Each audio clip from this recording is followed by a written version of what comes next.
tutti, benvenuti su Minty Tarot.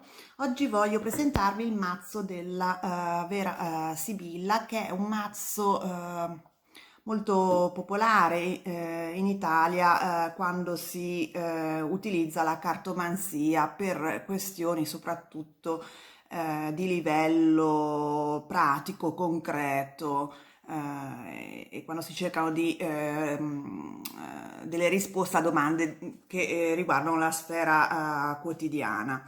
A volte i tarocchi sembrano un po' troppo filosofici, un po' troppo esoterici e quindi molto spesso chi legge i tarocchi a volte sente l'esigenza di accostarli o complementarli con carte più diciamo pratiche, ecco, che mettono in luce dettagli più pratici, più concreti, più quotidiani. Questa appunto, dicevo, è la vera Sibilla, che deriva dalla Sibylle de Salon, di cui ho parlato in un video precedente, di cui posterò il video qui in alto, dove parlavo dei vari sistemi di lettura legati alle Sibille. E questa appunto deriva dalla Sibylle de Salon, che è un mazzo francese, entrambi nati nel XIX secolo. Questa è l'edizione Masenghini e io ho anche la versione dello Scarabeo e farò successivamente un video dove comparirò i due mazzi. Sono simili, cioè basicamente hanno le stesse disegni, le stesse scene, però ci sono delle differenze in termini di carta, di colori, di dettagli, ecco. E le comparerò una per una insieme, così vedrete quello che vi piace di più. Però adesso mi soffermo su questo, che è un mazzo piccolo, quindi va bene per le mani, chi ha le mani piccole come le mie, sarà tipo forse 7-8 cm lungo. È un buon cartoncino, ben plastificato, quindi si mescola facilmente, è robusto. Il dietro è bellissimo perché ha questa specie di sfinge in campo blu e come vedete il dietro non è uguale se lo si capovolge sottosopra, quindi mescolandole si nota quando le carte sono a rovescio o meno. Ehm, questo può essere un problema appunto perché le sibille possono essere anche lette al rovescio, e ci sono delle persone che le leggono appunto al rovescio. In quel caso o mescolate facendo una specie di caos sul tavolo, oppure chiudete gli occhi e prendete le carte a occhi chiusi facendovi diciamo consigliare dal tatto. Il mazzo costa veramente poco, io ho preso tipo a 11 euro mi sembra, è accompagnato da un minuscolo libricino dove in realtà non indica il significato delle carte, bensì una piccola storia delle carte e alcuni possibili utilizzi, alcune possibili estese, tra cui quella dell'otto, come utilizzarle per avere i numeri da giocare all'otto. Infatti sono delle carte molto particolari anche per questo, perché ogni carta, vedrete, ha dei numeri appunto che si possono giocare all'otto. E poi è accompagnato da un'altra carta in bianco che credo venga utilizzata a mo' di destino. Il libricino è stato scritto da il cartomante Dr. Marius credo sia francese, almeno è scritto in francese il nome del cartomante, e,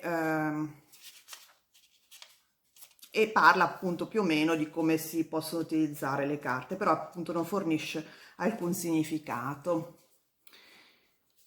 Adesso le vediamo una per una.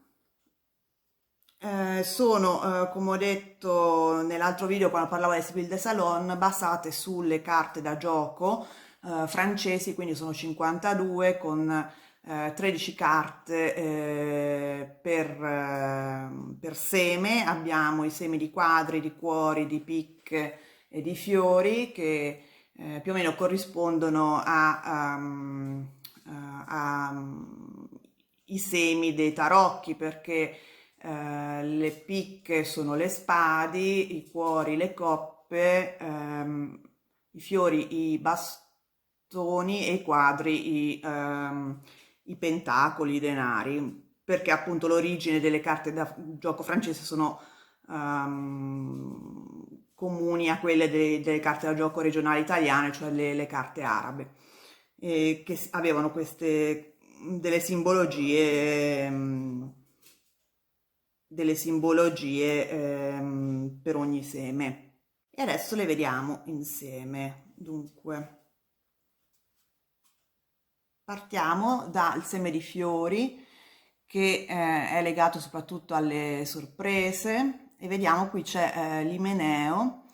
Vedete la tipica carta della vera Sibilla ha il simbolo della carta francese qui in alto, e poi sotto a questi due numeri in rosso, che sono appunto quelli che si possono giocare all'otto, il disegno centrale e poi il nome della carta e due significati correlati, che però diciamo sono due significati ulteriori rispetto a quelli che si possono dedurre dal titolo. In questo caso abbiamo l'Imeneo, che si indica il matrimonio, ed è, vedete, un disegno abbastanza simbolico, non realistico in questo caso. Poi questo è il 2, dove abbiamo il pavone che indica appunto superbia, vanità. Vedete che i colori sono molto forti. Questo è il viaggio.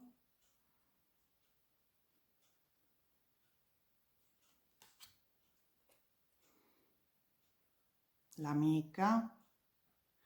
Sono colori molto saturi, molto vivaci. Questa è la fortuna, che è una carta estremamente positiva. Questa è un'altra carta fortunata che si chiama la consolante sorpresa. E questa è la gran consolazione.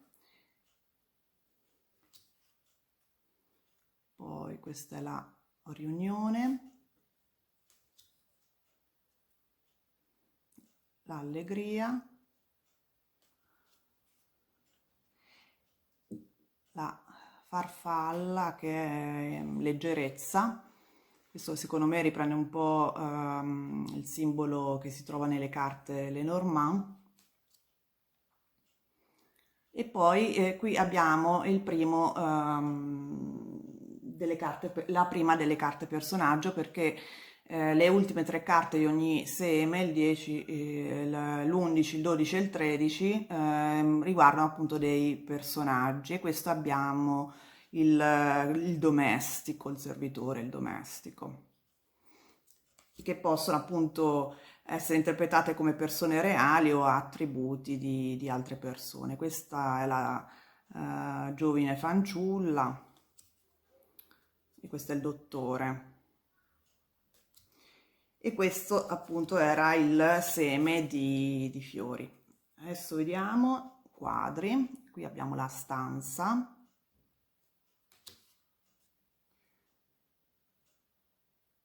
La lettera. Donna di servizio, che fa un po' pandan con quella del domestico. Qui è la falsità, che so perché hanno messo questo povero gatto a simbolo della falsità.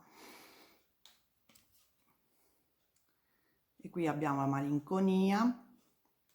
Quindi, come vedete, rivelano anche stati di animo. Questo è il pensiero, che mette in luce appunto i pensieri di qualcuno all'interno di una stesa, in base alle carte vicine. Questo è il bambino. Anche questo è un simbolo molto simile a quello che si trova nelle carte di Lenormand. Questo è l'omaggio di preziosi, quindi un regalo. Questa è bellissima la carta, i deliranti, che sono praticamente un gruppo di baldoria, che va a fare baldoria. Questo è il ladro. Questo è il messaggero. Questa è la donna maritata. Ci sono altre carte soggetto, si chiamano. E questo è il mercante. Le carte di quadri, come avete visto, trattano anche temi legati al denaro, soprattutto agli affari o comunque piccoli contrattempi. Poi abbiamo i cuori che sono soprattutto legati alle emozioni, questa è la conversazione, questa è la casa. Vedete come i disegni sono un po' un mix fra 1800 e 1000 e anche rinascimentali. Alcune figure hanno dei vestiti molto più rinascimentali che quelli dell'Ottocento. Questo è il belvedere, dove c'è questa ragazza con il canocchiale. Questo è l'amore. Questa è Allegrezza al cuore, con dei titoli un po' anche un po' strani. Questo è il denaro.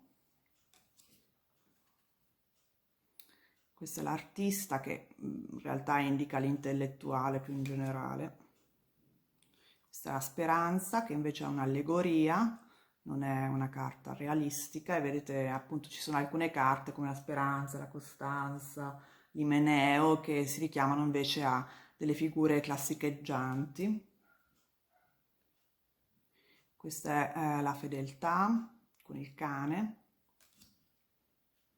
Questa è la costanza.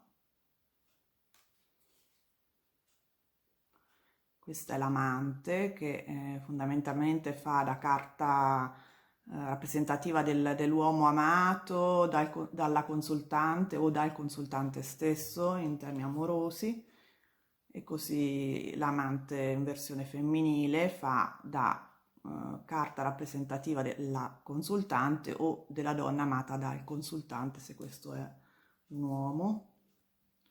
E poi abbiamo il Gran Signore, che è l'ultima carta di cuori. Poi abbiamo i picche, che invece sono quelle carte che sono un pochino più tristi, insomma, che indicano più problemi. E questo è il dispiacere. Per esempio c'è questa donna che piange davanti a un biglietto, a una lettera, quindi notizie spiacevoli fondamentalmente. Poi abbiamo la vecchia signora. Questa è una carta un po' complicatina perché ha interpretazione molto varia rispetto alle altre carte. Può essere una vecchia signora, può essere un modo di pensare un po' retro, può indicare anche una visita, quindi non è di facile interpretazione. Poi abbiamo il vedovo, malato, ammalato, la morte,